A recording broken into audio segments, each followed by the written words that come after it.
बोले श्री बाके बिहारी लाल की, लड्डू गोपाल की। तो आप लोग परेशान ना हो, अभी बैठे, अभी कथा चलेगी, फिर उसके बाद निर्देश दिया जाएगा। अभी जो जहां है वैसे रहने दें, क्योंकि आपके आने जाने से श्रोताओं का भी मन आप ही की तरफ जा रहा है। तो एक धर्म में कहीं अधर्म ना हो, आए थे हम पुण्य लेने, कहीं पाप न हो जाए, इसलिए सभी लोग अपने अपने स्थान पर बैठे। जब जैसा निर्देश मिले तब वैसा किया जाए। बलि महाराज जब उनको किसी से कुछ लेना हो ना, उसकी यश बढ़ाई कर दीजिए, उसकी कीर्ति का गान कर दीजिए, तो बड़ा प्रसन्न हो जाओ। अब बलि महाराज ने कहा हाँ, अरे तुम मांगना है तो इतना मांग लेना, आधा राज दे दे, कहो तो पूरा राज दे दे। भगवान का राज हमें नहीं चाहिए, हमें बस 3 पग भूमि अपने। अरे मैं ब्रह्मचारी आदमी करूंगा क्या, 3 पग भूमि रहेगी, वहीं लेट लूंगा, सो लूंगा, सब कुछ कर लूंगा, बस 3 पग। अरे एक अवसर और देता हूँ, सोच लो, विचार लो, सोना चाहिए, हीरा चाहिए, जवाहरात चाहिए, जो चाहिए मिल जाएगा, अन्न चाहिए। या तो कहीं संकल्प ले लें, जितना दिन जीवोगे उतना दिन जो है आपको भोजन की सारी व्यवस्था कर दिया जाए। देखो मैं तो ब्रह्मचारी, बस 3 पग जमीन दे दीजिए कि मैं कहीं एक स्थान पर खड़ा होकर के भगवान का आराधन कर लूं, सो लूं, बस। तो कहा ठीक है, किधर चाहिए, कहाँ चाहिए, करना अभी ये भी नहीं बताऊंगा, पहले संकल्प लो। शुक्राचार्य जी भागे भागे आए, बलि को बुलाए, इधर आओ। गए, कान में कहा, समझ रहे कौन है, कौन है? अरे वही है, अमृत के बंटवारे में जो आया था, वही नारायण है, हरि है, वही बोलना बना है, मत दो, संकल्प मत लो, वापस लो। बलि महाराज कहे, अगर हमारे पास दान मांगने भगवान आ जाए, यज्ञ क्यों किया जाता है, भगवान को प्रसन्न करने के लिए, और वही भगवान अगर हमारे पास भिक्षुक बन करके आए तब तो और महत्व है। और आए, देखो मान जाओ, मैं तुम्हारा गुरु हूं, कहे गुरु है तभी तो जीवन शुरू है, आपके ही द्वारा भगवान जब हमारे पास आ गए, उनको दान देने में क्या दिक्कत है। आए, बाबर भगवान से कहें कि बस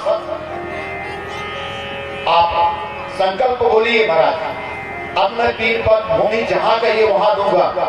और जहीं हाथ में जल लिया, चावल लिया, उषा रखा, और जहीं जल गिराना चाहा, द्रव्य लिया, संकल्प होता है, 5 सुपारी, अच्छा ये सब रखा जाता है, उषा, और संकल्प मंत्र पढ़ने के लिए जल डाले तो जल नीचे गिरी नहीं रहा।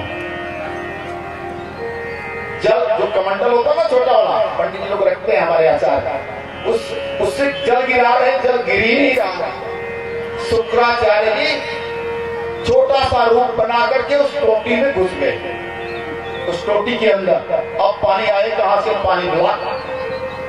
भगवान मुस्कुराए, बलि का सुनो, इसके अंदर ना लगता है कोई चावल का कड़ा फंसा है, छिद्र है पतला।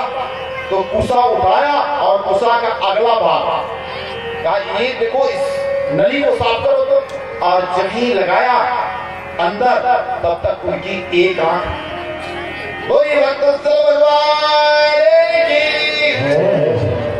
शुक्राचार्य की एक आंख चली गई और बाहर निकल कर आए। कहा, बलि से कहा, अब तुम श्रीहीन हो जाओ, ऐश्वर्यहीन हो जाओ, मैं तुम्हें श्राप देता हूं, तुम गुरु की बात का अवहेलना किया है।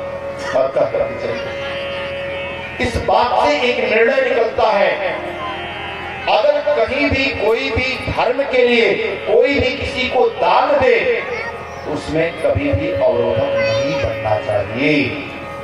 जो दान देता है उससे मना करने वाले को वही स्थिति होती है जो शुक्राचार्य की होती है। इसीलिए कहा गया, ज्ञान विराग नयन उर्गारी, भक्ति के लिए। शुक्राचार्य के पास ज्ञान तो था, लेकिन वैराग्य नहीं था, और वैराग्य ना होने के कारण उनकी भक्ति प्रशस्त नहीं हुई। ज्ञान वैराग्य युक्तेन सा भक्ति, जिसके भीतर ज्ञान और वैराग्य के साथ भक्ति है, वही भक्ति फलीभूत होती, नहीं तो वही शुक्राचार्य वाली हाल होगा। अब संकल्प पूरा हुआ, भगवान ने कहा बस यो मस्तु, कोई बात नहीं। अब भगवान कहे कि बलि अब पहला पग में भूमि नाप रहा हूं, एक पग में पूरी धरती नाप ली है। दूसरा पग उठाए स्वर्ग से होते हुए पहुंच गए ब्रह्मलोक में, और जब ही ब्रह्मा जी के पास गए ब्रह्मलोक में, ब्रह्मा जी जल्दी से अपने कमंडल में भगवान के चरणों का प्रक्षालन किया और उस जल को अपने कमंडल में धारण कर लिया। बोलिए भागीरथी मैया की, गंगा महारानी की। वही श्रीमन नारायण का जो पैर प्रक्षालन किया, पैर को धोआ, वही गंगा जी की वो गंगा जी बन गई ब्रह्मा जी के कमंडलों में। और वही भागीरथी आज हमारे पास हमको भी तारने के लिए आ गई है। उसके बाद कहा 2 पग तो नप गया, अब तीसरा पग कहां रखें, बताओ कौन सा बचा है। 2 पग में तुम्हारा आकाश गया, पाताल गया, धरती गया। अब बलि ने कहा महाराज अब हमारे पास यही पीठ बची है, इसी पर आप पैर रखे। भगवान ने उसी पीठ पर पैर रखा और डाल दिया, दबा के कहा चलो तुम पैर पाताल लोक। और भगवान ने बलि पुनः पाताल लोक वासी हो गए, वहां पर चले गए। लेकिन अभी भी वो बलि तो बाद में कहा अगला पुरंदर है ना, इनके बाद बलि भी वही इंद्र के पद पर स्थापित किए जाएंगे। इसलिए इंद्र एक पद है, इस पद पर 5 वर्ष के बाद बदलना होता है। इसीलिए गोस्वामी जी ने कहा स्वर्ग हूं स्वल्प अंत दुखदाई, यही तन घर फल विषय न भाई। आप स्वर्ग की कामना कभी अपने मन में मत रखना, अगर प्राप्त करना है साधन धाम मोक्ष कर द्वारा पाई, यही पर लोक सवारा। ये जीवन मिला है मुक्ति के लिए, ये साधन है, और इस साधन से उस भगवान विष्णु में अपने आप को समाहित करने के लिए, उस मुक्त जीवन प्राप्त करने के लिए शरीर एक साधन है। बोलिए भगवत्सल भगवान की। आगे चलते हैं, कथा में सूर्य वंश का विवरण बताया गया। भगवान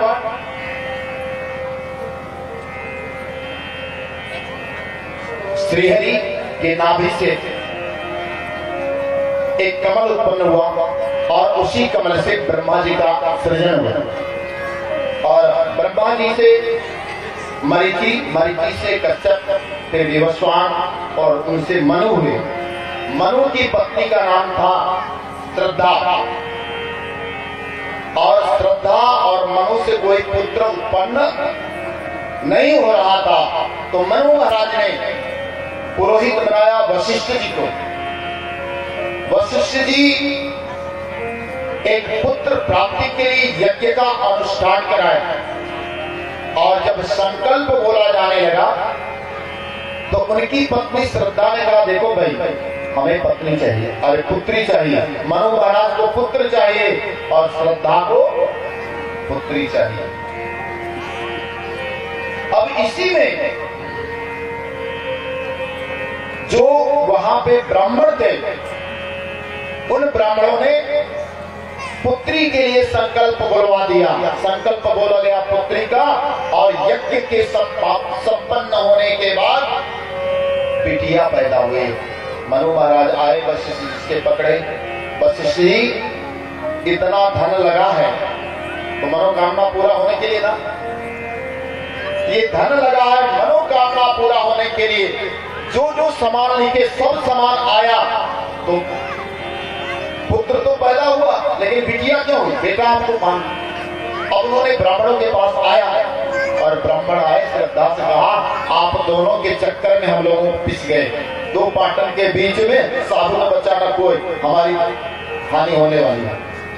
आप बताओ, आपने माना था कि नहीं बिटिया श्रद्धा से? तो श्रद्धा ने कहा कि हाँ स्वामी, मैंने ही कहा पुत्री के लिए संकल्प लेना। वशिष्ठ जी से कहा, मनु महाराज, महाराज मैं जानता हूं आप चाहे कुछ करो, आपके पास वो सामर्थ्य है, हमें बेटा चाहिए। तो वशिष्ठ जी ने उस बिटिया को बेटा बना दिया। क्या बना दिया?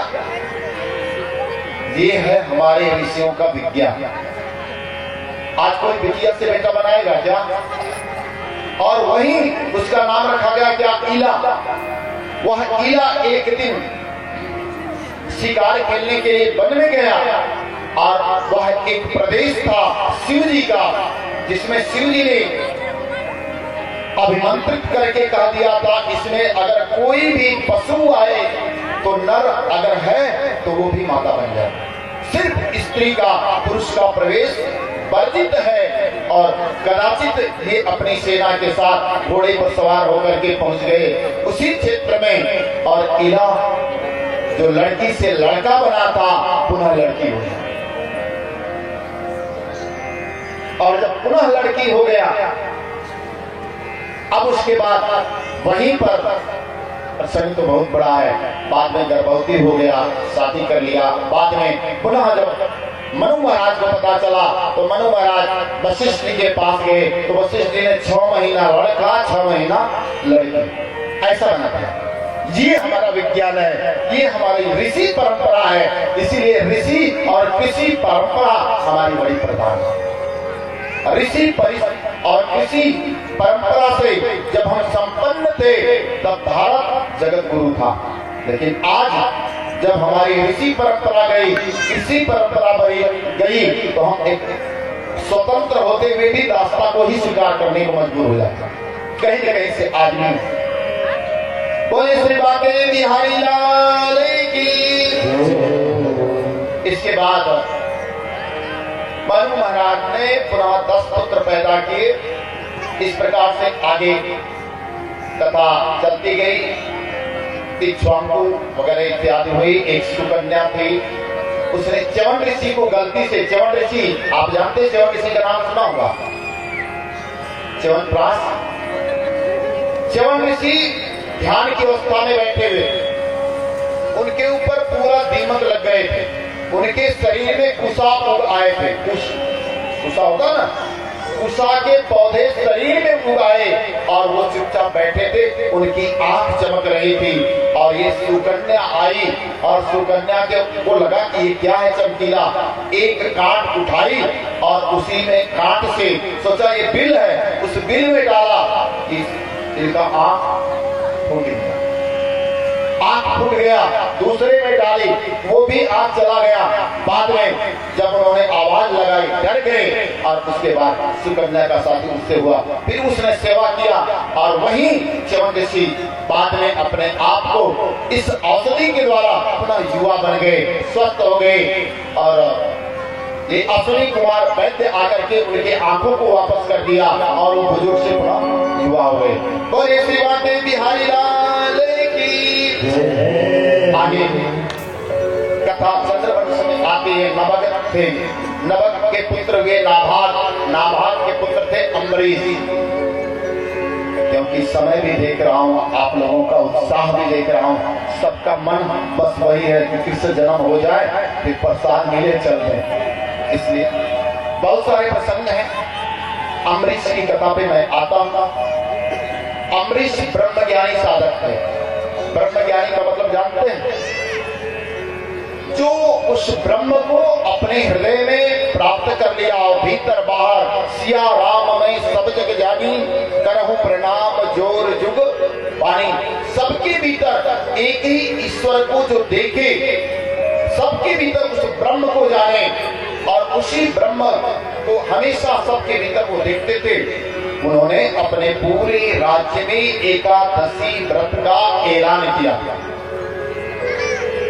सबके सब दोनों एकादशी यानी 12 महीने के 24 एकादशी व्रत रहते थे। अम्बरीश राजा भगवान के इतने बड़े सेवक थे, राजा होते हुए भी अगर आपसे कह दिया जाए ना मंदिर धोने को करना है, हम मंदिर धोने जाएंगे, हम मंदिर धोने के लिए हैं नहीं, झाड़ू लगाना हम लगाएंगे, लेकिन वो ठाकुर जी की सेवा अपने से करते हैं। कोई दास नहीं, अपने हाथों से भोजन बनाते, भगवान को भोग लगाते, अपने हाथों से भगवान का वस्त्र सीलते, अपने हाथों से भगवान का वस्त्र धुलते। एक दिन उनके मन में आया, भगवान को जो भोग लगा रहा हूं आटा कहां से आ रहा है? पता आटा से कुछ बोला, आटा कहां से आया? अरे फलाने वहां से आता है पीस करके, कहा नहीं अब नहीं जाना। अम्बरीश ठाकुर जी के लिए चक्की में लेकर के गेहूं पीस रहे हैं, और जब पीस रहे हैं पसीना से बराबर हो गए चक्की चलाने में। भगवान अब उन्होंने देखा कि पीछे से बड़ी ठंडी ठंडी शीतल सुगंध में हवा आ रही है। जब पीछे देखा तो ठाकुर जी अपने पीताम्बर से हवा दे रहे। उन्होंने चरणों में किया, प्रभु ये क्या? कहा जो हमारे लिए चक्की चला सकता है उसके लिए मैं पंखा नहीं चला सकता क्या? आज वही अम्बरीश राजा एकादशी व्रत है, निर्जला, और निर्जला व्रत है। उसी समय आ गए उनके पास दुर्वासा ऋषि। दुर्वासा ऋषि आए तो उनका एक नियम था, अतिथो देवा भवा, कोई अतिथ आ जाए बिना उसको खिलाए अपने पानी तक नहीं पीते थे, खाते। एकादशी व्रत द्वादशी में पालन करना। दुर्वासा ऋषि आए, कहे महाराज प्रसाद पाला जी, कहा नहीं अभी नहीं करना। कब पाना है? थोड़ा स्नान करके संध्या करता हूँ। और स्नान करके संध्या करने बैठ गए महाराज, और ये उनको स्मरण नहीं था या जानबूझ करके परीक्षा नहीं रहा जाता। अब इधर एकादशी का व्रत द्वादशी में तोड़ा जाता है, खंडित किया जाता है। द्वादशी बीतने लगा, पुरोहितों ने कहा महाराज द्वादशी का समय समाप्त हो रहा है, व्रत को तोड़िए, नहीं तो पुनः एकादशी आएगी, तब तक व्रत रहना पड़ेगा। जीवन बड़ा लंबा है, 15 दिन का पखवाड़ा मत करिए महाराज, जल के द्वारा एकादशी व्रत को तोड़ लीजिए। कहें कैसे? कहें तुलसी दल डाल करके भगवान को स्नान कराइए, वो चरणामृत लीजिए, पान कर लीजिए। और यूं ही जब ही जलपान किया, चरणामृत का लिया, कहा चरणामृत भी ले लेंगे और व्रत भी टूट जाएगा, क्योंकि निरा है, बिना जल के है, निर्जल है, तो जल पान कर लिए तो भी आपका व्रत हो गया, पूर्ण हो गया। अब इसी पर दुर्वासा ऋषि आए, बड़े कुपित हुए, तुमने मेरा अपमान कर दिया, तुम्हें ये समझ नहीं था, मुझको निमंत्रण देकर के अपने खा लिया, व्रत को तोड़ दिया, अब अभी मैं तुझे श्राप दूंगा। अब बेचारे परेशान हो गए।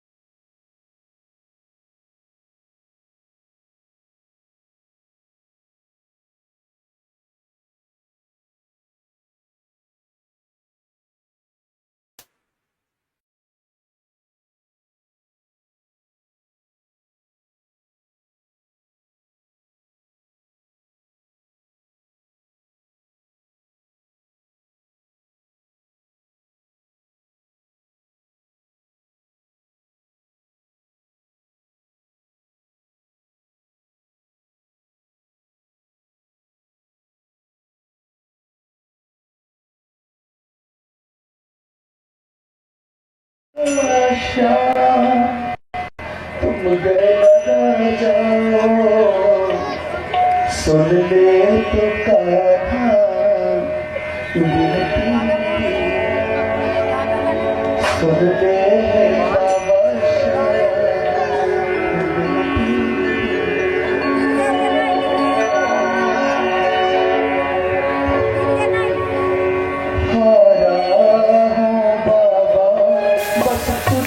भरोसा है, जीतूंगा एक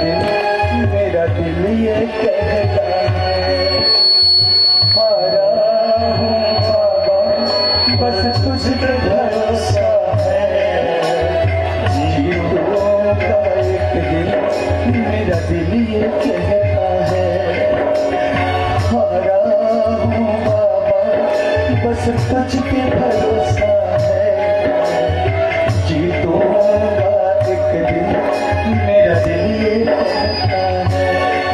मेरे माझी बन जाओ, मेरी नाव चला जाओ, बेटे को बादशाह तुम गले लगा जाओ। सुन ले पुकारा बेटी मेरी, सुन ले बादशाह बेटी मेरी। हारा हूँ बाबा, बस तुझ पे भरोसा है, जीतूंगा एक दिन, मेरा दिल कहता है। बांसुरी लगाइए, बांसुरी।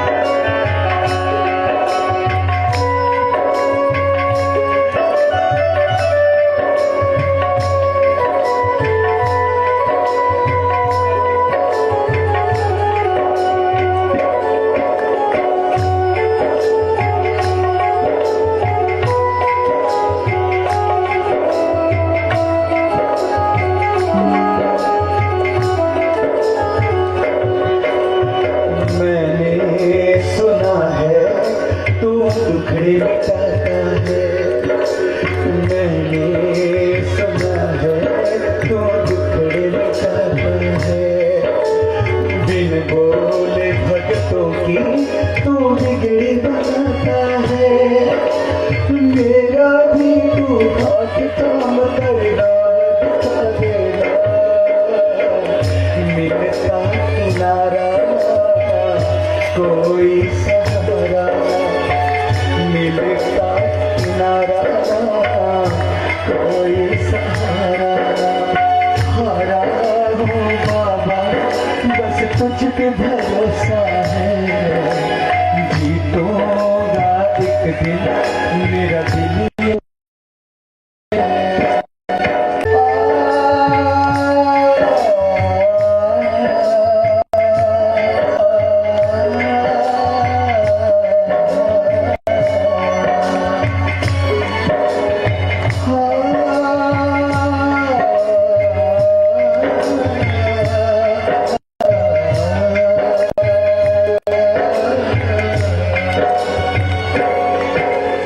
तू ही मेरा जीवन,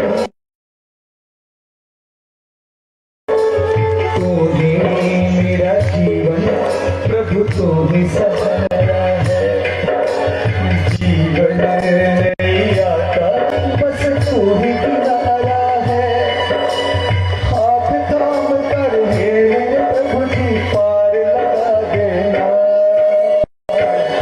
मैंने पुकार करना आज, पुकार करना। मैं चाहूँगा एक बार